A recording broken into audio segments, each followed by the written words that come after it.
Hello friends, hi. చిన్నపిల్లలు ఇక్కడ మన విజయవాడ మచిలీపట్నం ఫుల్ ఎండలు ఉన్నాయి. మీరు టోటల్ ఆంధ్ర తెలంగాణలో ఎక్కడున్నా కూడా మీ చిన్నపిల్లల్ని చాలా జాగ్రత్తగా ఎండ నుండి కాపాడుకోండి. డిహైడ్రేషన్ అయిపోయి వాళ్ళలో ఫ్లూయిడ్స్ అంటే వాటర్ కంటెంట్, ఎలక్ట్రోలైట్స్ మొత్తం తగ్గిపోయి కార్డియాక్ అరెస్ట్ అయ్యే ఛాన్సెస్ కూడా ఉన్నాయి. బండి మీద ఎస్పెషల్లీ లేడీస్, మీరు మీ చిన్నపిల్లలు ముందొకళ్ళు వెనకాల ఒకళ్ళు తీసుకొని వెళ్తుంటే వీళ్ళు ఈ ఎండలకి స్పృహ తప్పి నిద్రపోయి కింద పడిపోయే ఛాన్సెస్ కూడా ఉన్నాయి. సో జాగ్రత్త జాగ్రత్త జాగ్రత్త. మీ పిల్లల బాధ్యత మీదే. ఏ సీఎం రాడు, పిఎం రాడు, ఓకేనా?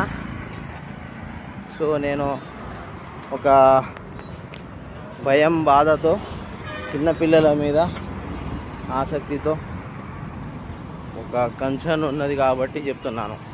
ఓకే, చాలామంది కేర్లెస్గా ఈ ఎండని తక్కువ చేసి ఫుల్గా చిన్నపిల్లల్ని వేసుకొని, ఇమ్యూనిటీ ఉండదు చిన్నపిల్లల దగ్గర, వాళ్ళని వేసుకొని ఇలా ఎండలో తిరుగుతున్నారు.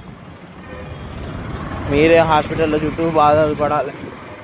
ఏమైనా జ్వరం గిరం వచ్చినా కూడా ఏం కాదు, కానీ మళ్ళీ ప్రాణాలకి ముప్పు వచ్చింది అనుకోండి, మీరు ఏం చేయలేరు, ఇక ఏడుస్తూ కూర్చోవడమే. సో మీరు ఏం చేయాలి అంటే మన prevention is better than cure. అది చేయండి, అంతే. బాయ్.